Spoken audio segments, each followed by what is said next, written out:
S ಒಂದು breaking news ಇದೆ. ಮಂಡ್ಯ ಪಕ್ಷೇತರ ಅಭ್ಯರ್ಥಿಯಾಗಿ ಸುಮಲತಾ ಕಣಕ್ಕೆ ಇಳಿದಿರೋದು ಈಗಾಗಲೇ ಎಲ್ರಿಗೂ ಗೊತ್ತಿರುವಂತಹ ವಿಚಾರ. ಕೆಲ ಹೊತ್ತಿನಲ್ಲೇ ಸುಮಲತಾ ನಾಮಪತ್ರವನ್ನು ಸಲ್ಲಿಸ್ತಾ ಇದ್ದಾರೆ. ಈಗಾಗಲೇ ನಾಮಪತ್ರ ಸಲ್ಲಿಕೆಗೂ ಮುನ್ನ ಸುಮಲತಾ ಮೈಸೂರಿನಲ್ಲಿ ಚಾಮುಂಡಿ ದೇವಿಯ ದರ್ಶನವನ್ನು ಮಾಡಿದ್ದಾರೆ. ಮೈಸೂರಿನ ಚಾಮುಂಡಿ ಬೆಟ್ಟಕ್ಕೆ ಭೇಟಿಯನ್ನು ಕೊಟ್ಟಿದ್ದಾರೆ ಸುಮಲತಾ ಅಂಬರೀಶ್. ಚಾಮುಂಡೇಶ್ವರಿಗೆ ವಿಶೇಷ ಪೂಜೆಯನ್ನು ಸಲ್ಲಿಸಿದ್ದಾರೆ. ನಾಮಪತ್ರಕ್ಕೆ ವಿಶೇಷ ಪೂಜೆಯನ್ನು ಸಲ್ಲಿಸಿದ್ದಾರೆ ಸುಮಲತಾ. ಹಾಗೆಯೇ ಸಾಕಷ್ಟು ಜನ ಅವರ ಜೊತೆ ಬೆಂಬಲಿಗರು ಕೂಡ ಇದ್ದಾರೆ. ಸುಮಲತಾಗೆ ಪುತ್ರ ಅಭಿಷೇಕ್ ಹಾಗೆ ರಾಕ್ಲೈನ್ ವೆಂಕಟೇಶ್ ಸಾಥನ್ನು ಕೊಟ್ಟಿದ್ದಾರೆ. ಎಸ್, ಈಗಾಗಲೇ ಮಂಡ್ಯದಲ್ಲಿ ನಾಮಪತ್ರದ ಸಲ್ಲಿಸ್ತಾ ಇರೋದ್ರಿಂದ ಇವತ್ತು ಅದಕ್ಕೂ ಮೊದಲಿಗೆ ಚಾಮುಂಡಿ ದೇವಿಯ ದರ್ಶನ ಜೊತೆಗೆ ವಿಶೇಷ ಪೂಜೆಯನ್ನು ಸಲ್ಲಿಸಿದ್ದಾರೆ. ಒಂದು ಕಡೆ ಮಂಡ್ಯದ ರಣಕಣ ಸಾಕಷ್ಟು ಕಾವೇರ್ತಾ ಇದೆ. ಒಂದು ಕಡೆ JDS ಸಭೆಗಳ ಮೇಲೆ ಸಭೆಯನ್ನು ನಡೆಸಿದರೆ ಮುಖ್ಯಮಂತ್ರಿ ಕುಮಾರಸ್ವಾಮಿ ಸ್ಥಳದಲ್ಲೇ ಬೀಡುಬಿಟ್ಟಿದ್ದಾರೆ.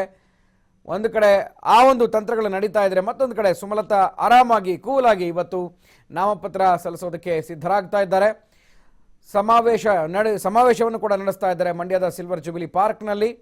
ಇವಾಗ ನೋಡ್ತಾ ಇದ್ದೀರಿ ಎಕ್ಸ್ಕ್ಲೂಸಿವ್ ದೃಶ್ಯಗಳನ್ನು.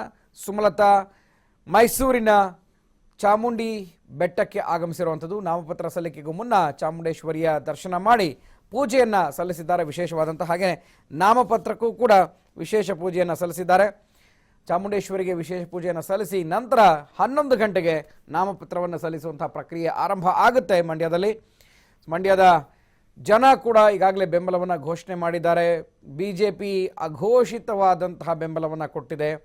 ಹಾಗೆಯೇ ಕಾಂಗ್ರೆಸ್ ಒಂದು ವೇಳೆ ಕೈ ಕೊಡ್ತಾರಾ ಅನ್ನುವಂಥ ಅನುಮಾನಗಳು ಕೂಡ ವ್ಯಕ್ತ ಆಗ್ತಾ ಇದೆ. ಸೊ ಹೀಗಿದ್ದಾಗ ಸುಮಲತಾಗೆ ಸ್ಯಾಂಡಲ್ವುಡ್ನ ಎಲ್ಲ ಸ್ಟಾರ್ಸ್ಗಳು ಬೆಂಬಲವನ್ನು ವ್ಯಕ್ತಪಡಿಸಿದ್ದಾರೆ. ಸೊ ಹಾಗಾಗಿ ಸುಮಲತಾ ಅವರ ಜಯ ಆಗುತ್ತಾ ಇಲ್ಲಿ ಅನ್ನುವಂಥದ್ದು ಕೂಡ ಇವತ್ತಿನಿಂದ ಸಾಕಷ್ಟು ಕ್ಯೂರಿಯಾಸಿಟಿಯನ್ನು ಹುಟ್ಟುಹಾಕಿದೆ. ಎಸ್, ಈ ಬಗ್ಗೆ ಮತ್ತಷ್ಟು ಮಾಹಿತಿಯನ್ನು ಪಡೆಯೋಣ. ನಮ್ಮ ಮೈಸೂರಿನ ಪ್ರತಿನಿಧಿ ಸುರೇಶ್ ದೂರವಾಣಿ ಸಂಪರ್ಕದಲ್ಲಿದ್ದಾರೆ. ಸುರೇಶ್, ನಾಮಪತ್ರ ಸಲ್ಲಿಕೆ ಮಾಡ್ತಾ ಇದ್ದಾರೆ ಇವತ್ತು ಮಂಡ್ಯದಲ್ಲಿ ಸುಮಲತಾ ಅಂಬರೀಶ್. ಅದಕ್ಕೂ ಮುನ್ನ ಮೈಸೂರಿಗೆ ಭೇಟಿಯನ್ನು ಕೊಟ್ಟಿದ್ದಾರೆ. ಚಾಮುಂಡೇಶ್ವರಿ ದೇವಸ್ಥಾನದಲ್ಲಿ ದರ್ಶನವನ್ನು ಪಡೆದು ವಿಶೇಷ ಪೂಜೆ ಮಾಡಿದ್ದಾರೆ. ಸೊ ಯಾರೆಲ್ಲ ಜೊತೆ ಇದ್ದಾರೆ ಅವರ ಜೊತೆ, ಸೊ ಯಾವ ರೀತಿ ಅಲ್ಲಿ ವಾತಾವರಣ ಇದೆ ಅಂತ? ಖಂಡಿತವಾಗಿ ಗುರುಪ್ರಸಾದ್, ಈಗಾಗಲೇ ಮಂಡ್ಯ ರಾಜಕಾರಣ ಎಲ್ಲ ಕಡೆ ಒಂದು ಚರ್ಚೆ ಆಗ್ತಿರುವಂತದ್ದು. ಹಾಗಾಗಿ ಇವತ್ತು ಮೈಸೂರಿನಲ್ಲಿ ಮೊದಲಿಗೆ ಅಂದ್ರೆ ನಾಮಪತ್ರ ಸಲ್ಲಿಕೆಗೂ ಮುನ್ನ ಈಗಾಗಲೇ ಸುಮಲತಾ ಅವರು ಕೂಡ ತಮ್ಮ ಪುತ್ರ ಅಭಿಷೇಕ್ ಮತ್ತೆ ರಾಕ್ಲೈನ್ ವೆಂಕಟೇಶ್ ಏನಿದ್ದಾರೆ ಅವರ ಜೊತೆಯಲ್ಲಿ ಆಗಮಿಸಿ ಮೈಸೂರಿನ ಚಾಮುಂಡಿ ಬೆಟ್ಟದಲ್ಲಿ ಸಲ್ಲಿಸಿ ಇರುವಂತದ್ದು. ಅದಕ್ಕೂ ಮುನ್ನ ನಾಮಪತ್ರದ ಒಂದು ಪೂಜೆಯನ್ನು ವಿಶೇಷ ಪೂಜೆಯನ್ನು ಕೂಡ ಈಗಾಗಲೇ ಚಾಮುಂಡಿ ಬೆಟ್ಟಕ್ಕೆ ಆಗಮಿಸಿ ಮಾಡ್ತಿರುವಂತದ್ದು. ಅಂದ್ರೆ ಅಂಬರೀಶ್ ಅವರು ಕೂಡ ನಾಮಪತ್ರ ಸಲ್ಲಿಕೆ ಆದಂತಹ ಸಂದರ್ಭದಲ್ಲಿ ಮಾಡ್ತಿದ್ದ ಸಂದರ್ಭದಲ್ಲಿ ಯಾವುದೇ ಶುಭ ಕೆಲಸಗಳನ್ನ ಮಾಡ್ತಿದ್ದ ಸಂದರ್ಭದಲ್ಲಿ ಮೈಸೂರಿನ ಚಾಮುಂಡಿ ಬೆಟ್ಟಕ್ಕೆ ಬಂದು ಚಾಮುಂಡೇಶ್ವರಿ ದರ್ಶನವನ್ನ ಪಡಿಸಿದ್ರು. ಅದರ ಜೊತೆಗೇನೆ ನಾಮಪತ್ರಕ್ಕೂ ಕೂಡ ಚುನಾವಣಾ ಸಂದರ್ಭದಲ್ಲಿ ಒಂದು ಪೂಜೆಯನ್ನ ಮಾಡ್ತಿದ್ರು. ಆ ಹಿನ್ನೆಲೆಯಲ್ಲಿ ನಾನು ಕೂಡ ಇವತ್ತು ಮಾಡಿಸಿದ್ದೇನೆ ಅನ್ನೋ ಒಂದು ಮಾತುಗಳನ್ನ ಸುಮಲತಾ ಅವರು ಕೂಡ ಹೇಳಿರುವಂತದ್ದು. ಅಲ್ಲದೆ ಈಗಾಗಲೇ ಒಂದು ಚುನಾವಣಾ ಹೈ ವೋಲ್ಟೇಜ್ ಕಾವು ಜೋರಾಗಿದೆ. ಆದ್ರೆ ಈ ಒಂದು ಚುನಾವಣೆಯಿಂದ ಯಾವುದೇ ರೀತಿಯ ನಾಮಪತ್ರ ಸಲ್ಲಿಸ್ತಾ ಇದ್ದೀನಿ, ಇದರಿಂದ ಯಾವುದೇ ರೀತಿಯ ಟೆನ್ಷನ್ಗಳು ಕೂಡ ನನಗೆ ಇಲ್ಲ. ಅಭಿಮಾನಿಗಳ ಜೊತೆಗೂಡಿ ನಾನು ನಾಮಪತ್ರವನ್ನ ಸಲ್ಲಿಸ್ತಾ ಇದ್ದೇನೆ.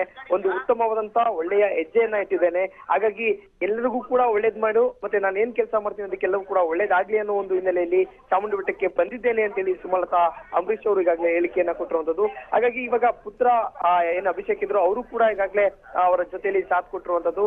ಈಗ ಸದ್ಯ ಈಗಾಗಲೇ ಅವರು ಮಂಡ್ಯದ ಕಡೆ ಹೊರಟಿದ್ದಾರೆ. ಅಲ್ಲಿ ಅಭಿಮಾನಿಗಳ ಜೊತೆ ಮಾತನಾಡಿ ನಂತರದಲ್ಲಿ ನಾಮಪತ್ರ ಸಲ್ಲಿಕೆಯನ್ನ ಮಾಡೋರಿದ್ದಾರೆ. ಗುರುಪ್ರಸಾದ್, ಓಕೆ, ಈಗ ಸುಮಲತಾ ಮೈಸೂರಿನಲ್ಲಿ ನಾಮಪತ್ರ ಏನು ಸಲ್ಲಿಸೋದಕ್ಕೂ ಮುನ್ನ ಚಾಮುಂಡೇಶ್ವರಿ ದೇವಸ್ಥಾನಕ್ಕೆ ಭೇಟಿ ಕೊಟ್ಟಿದ್ದಾರೆ. ಆದರೆ ಮಂಡ್ಯ ಮತ್ತು ಮೈಸೂರು ಈಗ ಎರಡೂ ಕಡೆ ಜಿದ್ದಾಜಿದ್ದಿನ ಕಣಗಳು ಏರ್ಪಡಬಹುದಾ? ಯಾಕೆಂದರೆ ಈಗಾಗಲೇ JDSನ ಶಾಸಕ ಮೈಸೂರಿನಲ್ಲಿ ಏನು ಎಚ್ಚರಿಕೆಯನ್ನು ಕೊಟ್ಟಿದ್ರು, ಜೊತೆಗೆ ಬೇರೆ ಬೇರೆ ರೀತಿಯ ಒಂದು ಕಾಮೆಂಟ್ಸ್ಗಳು ಬರ್ತಾ ಇದ್ದಾವೆ. ಎಲ್ಲೋ ಒಂದು ಕಡೆ ಮೈಸೂರು ಮತ್ತು ಮಂಡ್ಯ ಏನಾದರೂ ವ್ಯತಿರಿಕ್ತ ರಿಸಲ್ಟ್ ಏನಾದರೂ ಬಂತು ಅನ್ನೋದಾದರೆ ಅದಕ್ಕೆ ನೇರವಾಗಿ ಕಾಂಗ್ರೆಸ್ನವರೇ ಹೊಣೆ ಆಗ್ತಾರೆ ಅನ್ನೋದನ್ನು ಸಾರಾ ಮಹೇಶ್ ಕೂಡ ಹೇಳ್ಬಿಟ್ಟಿದ್ದಾರೆ. ಸೊ ಈಗ ಮೈಸೂರಿನಲ್ಲಿ ಯಾವ ರೀತಿಯ ವಾತಾವರಣ ಕಂಡು ಬರ್ತಾ ಇದೆ ಸುರೇಶ್? ಒಂದು ಲೆಕ್ಕದಲ್ಲಿ ನೋಡಿದರೆ ಗುರುಪ್ರಸಾದ್, ಮೈಸೂರಿನ KR ನಗರ ಕ್ಷೇತ್ರವು ಕೂಡ ಮಂಡ್ಯ ಒಂದು ಲೋಕಸಭಾ ಕ್ಷೇತ್ರಕ್ಕೆ ಈಗಾಗಲೇ ಸೇರ್ಪಡೆ ಆಗಿರುವಂತದ್ದು. ಹಾಗಾಗಿ ಸಾಕಷ್ಟು ರೀತಿಯಲ್ಲಿ ಪೈಪೋಟಿ ಆ ಒಂದು KR ನಗರದಲ್ಲಿ ಇದೆ. ಒಂದು ಸರಮೇಶ್ವರ್ಗೆ ಒಂದು ಎಚ್ಚರಿಕೆ ಗಂಟೆ ಅಂತಂದ್ರೆ ಈಗಾಗಲೇ KR ನಗರದಲ್ಲಿ ಕಾಂಗ್ರೆಸ್ ತನ್ನ ಪ್ರಾಬಲ್ಯವನ್ನ ಮೆರಿತಾ ಇದೆ. ಜೊತೆಗೆ ಕಾಂಗ್ರೆಸ್ನವರು ಮುಖಂಡರು ಮಂಡ್ಯದ ಒಂದು ಲೋಕಸಭಾ ಚುನಾವಣೆಗೆ ಯಾವುದೇ ರೀತಿಯ ಸಾಥ್ ಕೊಟ್ಟಿಲ್ಲ ಅನ್ನೋ ಒಂದು ಆರೋಪವು ಕೂಡ ಮಾಡಿರುವಂತದ್ದು. ಜೊತೆಗೆ ಅಲ್ಲೇನಾದ್ರೂ ವ್ಯತಿರಿಕ್ತವಾದಂತಹ ಒಂದು ರಿಸಲ್ಟ್ ಬಂತು ಅಂತಂದ್ರೆ ಅದು ಮೈಸೂರಿನಲ್ಲಿ ಕೂಡ ರಿಪೀಟ್ ಆಗುತ್ತೆ ಅನ್ನೋ ಒಂದು ಎಚ್ಚರಿಕೆ ಕೊಟ್ಟಿದ್ದಾರೆ. ಹಾಗಾಗಿ ಇಲ್ಲೂ ಕೂಡ ಸದ್ಯ ಕಾಂಗ್ರೆಸ್ ಸ್ಥಳೀಯ ಮುಖಂಡರೇನಿದ್ದಾರೆ ಅವರು ಜೆಡಿಎಸ್ ಬಗ್ಗೆ ಸಾಕಷ್ಟು ರೀತಿಯಲ್ಲಿ ಒಂದು ಒಲವು ಇಲ್ಲದೆ ಇರೋದು ಒಂದು ರೀತಿಯಲ್ಲಿ ಈ ಒಂದು ಮೈನಸ್ ಪಾಯಿಂಟ್ ಆಗುವಂತ ಸಾಧ್ಯತೆಗಳಿರುವಂತದ್ದು. ಹಾಗಾಗಿ ಸಿದ್ದರಾಮಯ್ಯನವರಿಗೆ ಒಂದು ರೀತಿಯಲ್ಲಿ ಪರೋಕ್ಷವಾದಂತಹ ಎಚ್ಚರಿಕೆಯನ್ನ ಕೊಟ್ಟಿದ್ದಾರೆ. ಆದ್ರೆ ಮುಂದಿನ ಒಂದು ದಿನಗಳಲ್ಲಿ ಈ ಒಂದು ದೋಸ್ತಿಯ ಒಂದು ಮೈತ್ರಿ ಎಷ್ಟರ ಮಟ್ಟಿಗೆ ವರ್ಕೌಟ್ ಆಗುತ್ತೆ ಅಂತೇಳಿ ಕಾದ್ ನೋಡ್ಬೇಕಾಗತ್ತೆ. ಓಕೆ, ಥ್ಯಾಂಕ್ ಯು ಸುರೇಶ್ ಮಾಹಿತಿಗೆ.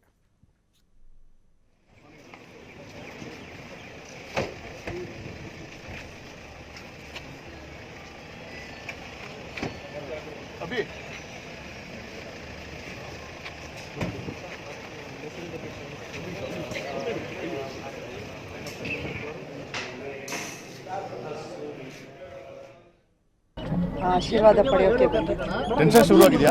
ಬ್ಯಾಟಲ್ ಶುರು ಆಕ್ಚುಲಿ ಹಂಗೆ ನೋಡಿದ್ರೆ ಇವತ್ತಿನ ನಿಜವಾದಂತಹ ಬ್ಯಾಟಲ್ ಶುರು ರಿಸ್ಕ್ ತಗೋತಾ ಇದ್ದೀನಿ. ಅಂಬರೀಷ್ ಅವರನ್ನ ಪ್ರೀತಿಸಿ ನಂಬಿಕೆ ಇಟ್ಕೊಂಡು ನನ್ನ ಹತ್ರಕ್ಕೆ ಬಂದಿರೋ ಜನಕ್ಕಾಗಿ ನಾನು ತಗೊಂಡಿರೋ ಈ ಹೆಜ್ಜೆ ಏನೇ ಬರಲಿ ಅದನ್ನು ತಡ್ಕೊಂಡು ಸಹಿಸ್ಕೊಂಡು ಮುಂದೆ ಇಲ್ಲಿವರೆಗೂ ಪ್ರತಿ ಸಲ ಅವರು ನಾಮಪತ್ರ ಸಲ್ಲಿಕೆ ಮೊದಲು ಚಾಮುಂಡಿ ದೇವಿ ಹತ್ರ ಬಂದು ಆಶೀರ್ವಾದ ಪಡ್ಕೊಂಡು ಹೋಗ್ತಾ ಇದ್ರು. ಅವರ ಜೊತೆಯಲ್ಲೇ ನಾನಿದ್ದೆ. ಇವತ್ತು ನನ್ನ ಜೊತೆಯಲ್ಲಿ ಅವರಿದ್ದಾರೆ.